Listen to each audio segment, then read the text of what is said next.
Ang mga abogado, of course, this is not an easy question of law. And of course, itong ina-espouse ng mga lawyers ni Senator Lacson, kung ang decision daw ng Court of Appeals ay walang kaso laban sa senador at hindi dapat na-file ang kaso at nag-issue ng warrants of arrest, ibig sabihin daw wala ng dahilan para pa-aresto ng akusado unless a new case is filed against him. Sa ilalim kasi ng batas natin, halimbawa, at tulad nga ng sinasabi ko, hindi madali tong issue na to, kaya ang dami-daming opinion kasi nga walang specific provision of law. Pero by analogy, halimbawa, kung yung isang akusado ay merong kaso at naka-jail na siya, pag nakuha siyang information o na-dismiss ang kaso, unless sinasabi ng korte specifically na dapat siya i-detain habang magpa-file ng bagong kaso, dapat siya ay immediately released. Pakawalan. Pakawalan. In this case, bakit mo nga daw ba huhulihin pa? Technically, ay dapat wala naman talagang laban na kaso sa kanya. But of course, I'm putting this in a very simplistic way kasi nga, actually, tulad ng sinabi ko, wala namang specific provision of law on the matter at saka procedural kasi itong matter na to. Diba? Kasi maraming rules na pasikot-sikot ang mga rules ng ating korte sa pag-file ng kaso. Kaya nga, sinisimplify na lang natin. Kasi syempre, pag diniscuss na natin na this is an interlocutory order, etc., etc., hindi naman natin talaga ma-appreciate, maiintindihan. Nung gusto, mga abogado rin lang magkakaintindi-intindihan. But basically, yun yung sinasabi nila. Since binasura na yung kaso, wag nyo na muna siyang arestuhin. Pero diba, attorney, like you said nga, hindi naman to final and executory, pwede pang magsampa ng isa pa. So, kung wari yung prosecution, anong maaaring gawin ng prosecution sa kasong ito? Can they still file one more, another time, another case pa? Or... Well, as of now, since sinabi nga natin hindi pa final and executory, meron pang 15 days ang prosecution na either magpa-motion for reconsideration sa Court of Appeals, di ba? At magpunta sa Supreme Court para ipa-review ang decision ng Court of Appeals. So, technically, hindi pa tapos ang laban ng prosecution laban kay Senator Lacson. Of course, kahit na ma-dismiss to, kung merong bagong ebidensya, diba, pwede pa rin siyang kasuhan.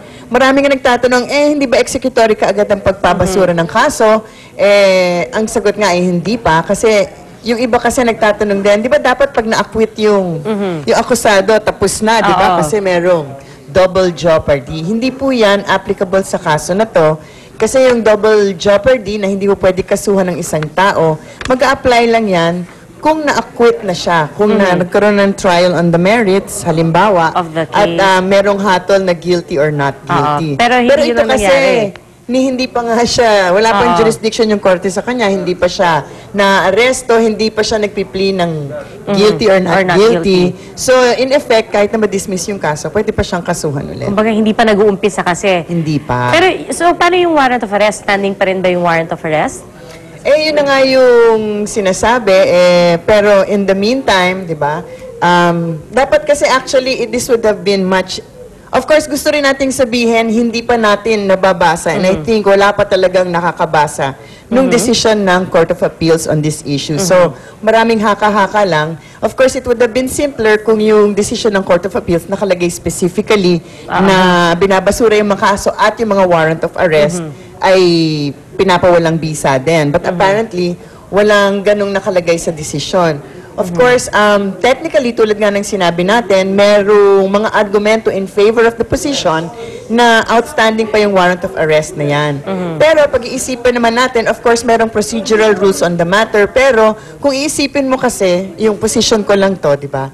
For example, sa Constitution, napaka ng importance natin na binibigay sa karapatan ng tao against deprivation of liberty. Diba? So, siguro, sa kasong to, kasi kahit na-enforce mo yung warrant of arrest, wala naman talagang kaso in the meantime so until the issue, di ba? So, bakit mo naman na-arresto yung tao, tapos mamaya after 15 days, hindi naman pala ipapursue yung kaso ng prosecution or kaya hindi sila mag-file ng appeal, di ba?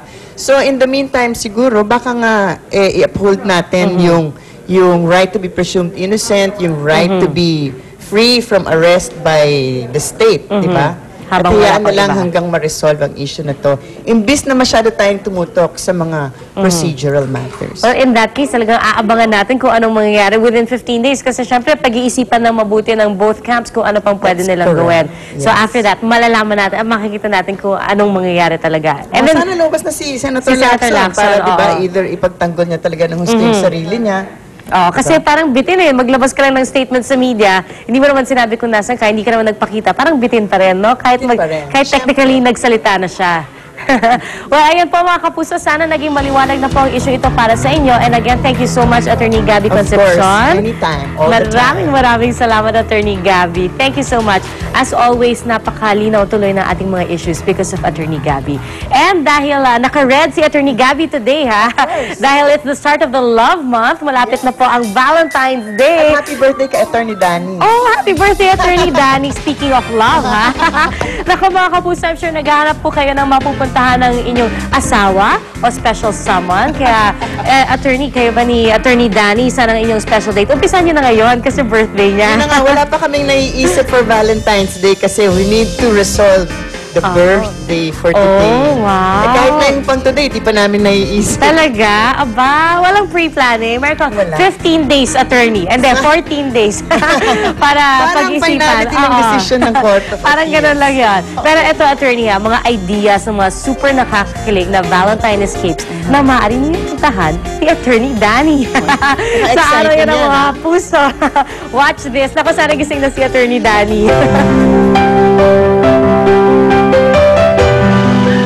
Still looking for the perfect date place this Valentine's Day? Here are some suggestions na tsak magpapakilig at magpapa-excite sa inyong partner sa araw ng mga puso.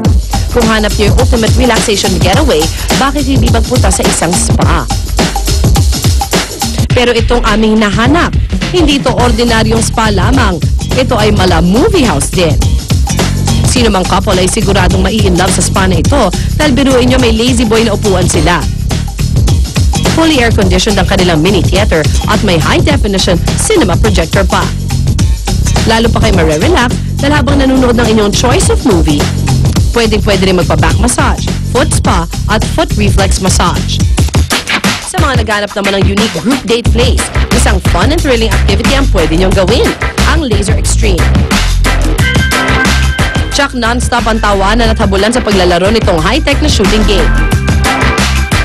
Super exciting dahil all you have to do is shoot the opponent sa kanilang vests using the laser gun. Guaranteed harmless ang laser light kaya ligtas itong laruin ng buong barkada. Talaga namang group date with a twist. Kung adventurous couple kayo at hindi nyo trip ang romantic date places at sweet surprises, bakit hindi subukan ng mga outdoor activities tulad ng rappelling, zipline, at wall climbing?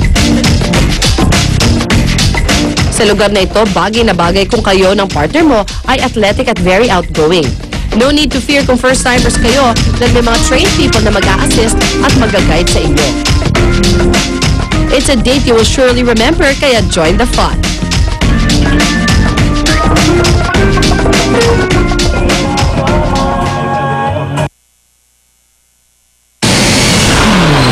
Ang mga unang balita sa umagang ito. Pagkakadawit ng dalawang mataas na opisyal ng pulisya bilang protektor umano ng Dominguez Carnapping Syndicate, iimbestigahan ng PNP. Police Director Roberto Rosales at Superintendent Napoleon Cauyan handang humarap sa investigasyon sabay tangging may kinalaman sila sa operasyon ng Carnapping Syndicate. Presyo ng tinapay, muli na namang tataas sa susunod na buwan. 26 na Pinoy mula sa Egypt, bumalik na sa bansa. Matinding pagbaha sa Sri Lanka, 8 ang patay.